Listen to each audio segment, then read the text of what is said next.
उपमुख्यमंत्री एकनाथ शिंदे बोलतात ते पाहूया। हा एक आपण म्हणू तंत्रज्ञानाचा चमत्कार म्हणू आपण, इंजिनिअरिंग मार्वल, की अशा परिस्थितीमध्ये तिकडे जी व्हॅली आहे त्या टायगर व्हॅलीच ना, टायगर व्हॅलीमध्ये 182 मीटरचा उंच असा वायाडक्ट आहे। तिथे 70 किलोमीटरपेक्षा जास्ती वेगाने वारे वाहतात। इथे पूर्णपणे धुकं असतं, पाऊस असतं, वादळ वारा असतो। अशा परिस्थितीमध्ये हा चॅलेंजिंग हा प्रकल्प आहे आणि मी या ठिकाणी आज सर्व काम पूर्णपणे हा कंप्लीट टनेल आणि आपला वायाडक्ट हे पाहिल्यानंतर 1-2 दिवसामध्ये सर्व फिनिशिंगचं काम होईल आणि मुख्यमंत्री महोदयांनी 1 मेची तारीख दिलेली आहे। त्यामुळे त्या दिवशी याचं उद्घाटन आम्ही करू। पण या ठिकाणी मला सांगायला आनंद होईल की एवढं मोठं चॅलेंजिंग हा प्रकल्प असताना MSRDCने हे चॅलेंज स्वीकारून हा टनेल आणि वायाडक्ट पूर्ण केलेला आहे। खरं म्हणजे 2019ला ॲक्च्युअल याला मान्यता वगैरे मंजुऱ्या त्यावेळेस देवेंद्रजी मुख्यमंत्री होते आणि त्यावेळेस मी MSRDC माझ्याकडे होतं आणि उद्घाटनाच्या वेळेस देखील देवेंद्रजी मुख्यमंत्री आहेत आणि MSRDC विभाग माझ्याकडे आहे। त्यामुळे हा योगायोग आहे आणि अतिशय पुणेकरांना आणि मुंबईकरांना वेळ वाचवणारा या टनेल आणि वायाडक्टमुळे आज आपण जर पाहिलं तर अर्धा ते पाऊण तास हा वेळ कमी होईल आणि घाट सेक्शन जो आहे तिथली वाहतूक कोंडी पूर्णपणे दूर होईल। इंधनाची बचत होईल, वेळेची बचत होईल, प्रदूषण कमी होईल।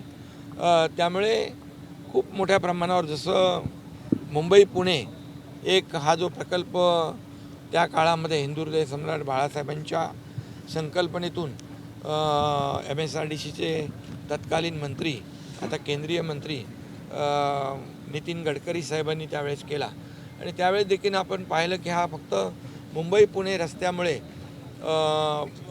जे डेली अपडाऊन लोक करू लागले, पुण्याकडे IT पार्क झाले, सर्व्हिस इंडस्ट्री आली, या ठिकाणी रिअल इस्टेट बूम झाली, मोठ्या प्रमाणावर उद्योगाला चालना मिळाली आणि त्यामुळे हा सगळ्यात महत्त्वाचा हा Mumbai Pune access control road पहिला होता, तो भारतातला आपला पहिला ॲक्सेस कंट्रोल। नंतर आपण समृद्धी महामार्ग केला, पण या टनेलमुळे पूर्णपणे अपघात कमी होऊन जातील, वेळ वाचेल, इंधन वाचेल, प्रदूषण कमी होईल आणि मुंबई पुणे हे प्रवास जो आहे हा अतिशय सुसाट होईल आणि लोकांना सोयीचा होईल। लोकांना याचा खूप फायदा देणारा हा प्रकल्प आहे।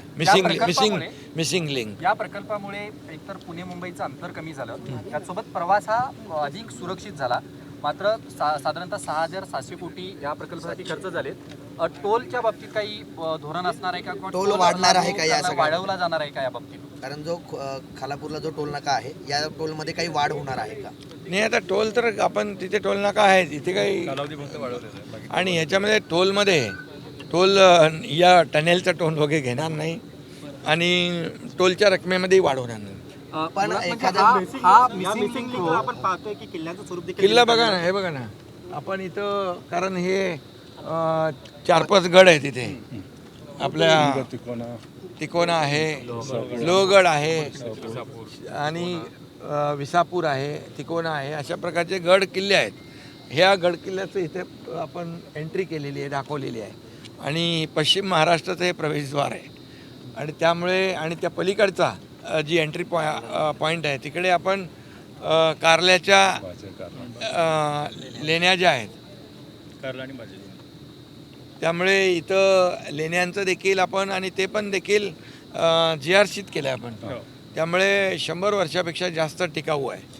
त्यामुळे हे जे काही केलेलं आहे हा फार एक मी पुन्हा एकदा म्हणेन की हा एक इंजिनिअरिंगमध्ये आणि टेक्नॉलॉजीमध्ये असलेला चमत्कार आहे आणि याचा फायदा मुंबई आणि पुणेकरांना मिळेल. या मिसिंग लिंकमुळे राज्याची आर्थिक स्थिती सुद्धा वेगवान होईल.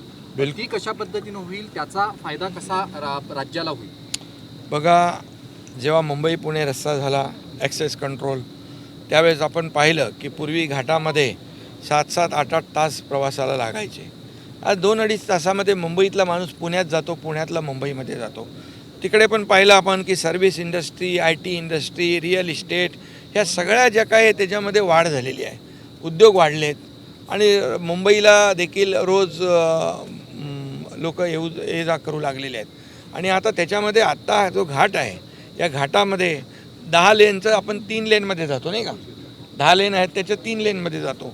घाटामध्ये अडचण होते, तिथे वाहतूक कोंडी होते आणि अपघातही होतात. या मिसिंग लिंकमुळे हे सगळे अपघात बिलकुल शून्यावर येतील. मी पुन्हा एकदा सांगतो, या मिसिंग लिंकमुळे अपघात बिलकुल होणार नाहीत, कारण घाट सेक्शन पूर्ण अवॉइड होईल, इंधन मध्ये बचत होईल, वेळेमध्ये बचत होईल आणि प्रदूषणामध्ये देखील प्रदूषण कमी होईल. एक पूर्णपणे निसर्गाचा एक आनंद या ठिकाणी लोकांना घेता येईल आणि त्यामुळे घाट सेक्शन पूर्णपणे अवॉइड होईल. अवजड वाहनांच्या बाबतीत काय धोरण असणार आहे? कारण का आपल्याला माहिती आहे तो देखील आपण समृद्धीमध्ये एक घाट सेक्शन जिथे वगळलं, आता मुंबई पुण्यातलं घाट सेक्शन ते देखील वगळलेलं आहे. येणाऱ्या काळामध्ये असा अजून कोणता प्रोजेक्ट आहे जो कोकणासाठी महत्त्वाचा? याच्यामध्ये बघा, या ॲक्सेस कंट्रोल नंतर नागपूर मुंबई समृद्धी महामार्ग, बाळासाहेब ठाकरे समृद्धी महामार्ग आपण केला, तो देखील आपण केलेला आहे.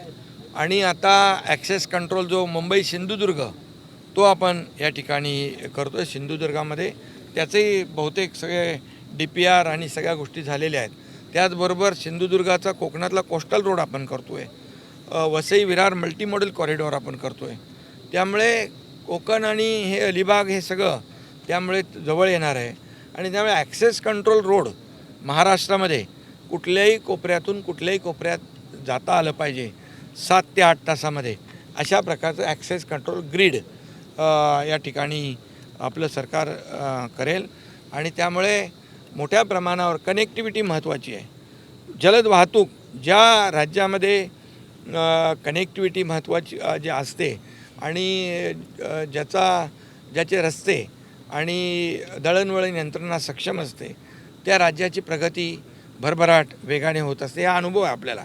त्यामुळे अशा प्रकारचे रस्ते फक्त रस्ते नाही आहेत, पूर्णपणे इकॉनॉमी ला गेम चेंजर ठरणारी आहेत. आणि म्हणून अर्थव्यवस्थेला चालना देणारे अशा प्रकारचे प्रकल्प जे आहेत हे राज्याला आणि जनतेला फायदेशीर आहे. अवजड वाहनांच्या बाबतीत काय धोरण असणार आहे? कारण का शक्तीपीठ महामार्ग कुठपर्यंत आला, त्याचं काही जमीन अधिग्रहण त्याचं आता सुरू आहे.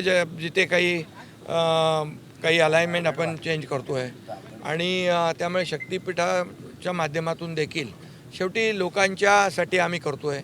त्यामुळे लोकांना विश्वासात घेऊन आम्ही करू, परंतु तो देखील महाराष्ट्राला वरदान ठरणार आहे, कारण तो देखील विदर्भातल्या, मराठवाड्यातल्या या सगळ्या जिल्ह्यांमधून तो जातो आहे.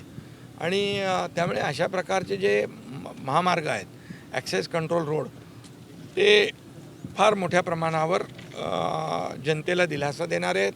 आणि हा मिसिंग लिंक 1 तारखेला मुख्यमंत्री महोदय आणि आम्ही सर्वजण हा जनतेसाठी खुला करू.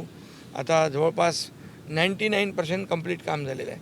हे आता छोटं मोठं काम 2-3 दिवसामध्ये कंप्लीट होऊन जाईल आणि पूर्णपणे वाहतुकीला यामध्ये सुरुवातीला आपण सुरुवातीचे 6 महिने यामध्ये आपण कार, लाईट व्हेकल आणि बसेसला प्राधान्य देतोय. म्हणजे अवजड वाहनं आहेत त्यांच्यामुळेच पुण्या मुंबईच्या ट्रॅफिक वाहतूक कोंडी त्यामुळे नाही. आता तुमचं मिसिंग लिंकमुळे सगळे छोटी वाहनं आणि बसेस ह्याच्यातून प्रवासी वाहतूक जी आहे ही पूर्णपणे मिसिंग लिंकमधून या टनेलमधून होणार आहे. त्यामुळे नागरिकांचा बिलकुल त्रास जो आहे हा कंप्लीट रद्द होणार आहे. शॉर्ट में होणार नाही, मगाशी सांगितलं मी। ये जो मुंबई पुणे मिसिंग लिंक है, ये इसका लोकार्पण मुख्यमंत्री जी के हाथों से 1 मई को महाराष्ट्र दिन के अवसर पर हम लोग करेंगे और उसकी तैयारी देखने के लिए मैं एज अ मिनिस्टर। एबीपी माझा, उघडा डोळे बघा नीट।